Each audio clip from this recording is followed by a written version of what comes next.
पप्पा, हा बेटा.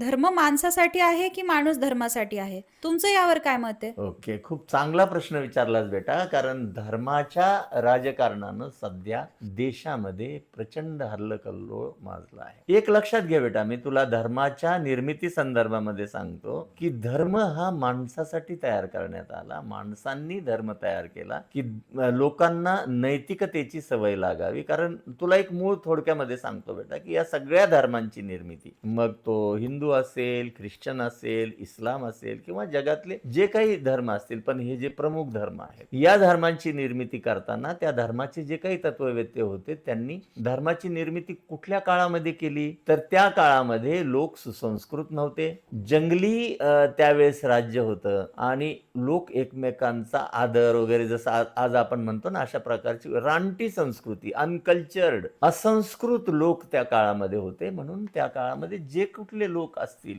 सुधारणावादी विचार करणारे, त्या लोकांनी धर्माची स्थापना एक कोड ऑफ कंडक्ट, आचारसंहिता म्हणून निर्माण केली की या लोकांना कुठेतरी सुसंस्कृतपणा शिकला पाहिजे किंवा त्यांच्यामध्ये नीती नियम आले पाहिजे, म्हणून धर्माची निर्मिती झाली. आणि धर्म स्थापन करताना एक गोष्ट मात्र तू लक्षात घे, हिंदू असेल, मुस्लिम असेल किंवा ख्रिश्चन असेल, या तिन्ही धर्मामध्ये देवाची संकल्पना आलेली दिसते आपल्याला. आणि दुसरी गोष्ट, या तिन्ही धर्मामध्ये एक कॉमन गोष्ट आहे की स्वर्ग आणि नरक अशा दोन संकल्पना तुला या तिन्ही धर्मामध्ये दिसतील. त्या यासाठी होत्या बेटा की लोकांमध्ये धाक निर्माण व्हावा. आणि प्रत्येक धर्माच्या संस्थापकाने एक गोष्ट जाणीवपूर्वक सांगितली की मी देवाचा पुत्र आहे, मी ईश्वराचा पुत्र आहे आणि मी परमेश्वराचा पुत्र आहे, मी अल्लाहचा प्रेषित आहे आणि त्याच्या वतीनं, म्हणजे त्यांनी जे काही मला सांगितलेलं आहे त्या देवाच्या वतीनं, परमेश्वराच्या वतीनं, अल्लाहच्या वतीनं मी हे तुम्हाला सांगत आहे. ही जी काही नीती नियम असतील किंवा हा जो काही कायदा असेल, तुम्ही जर त्याचं पालन केलं तर तुम्ही स्वर्गामध्ये तुमची जागा निश्चित होईल, तिथे तुम्ही आनंदी राहाल. हे प्रलोभन लोकांना दाखवण्यात आलं.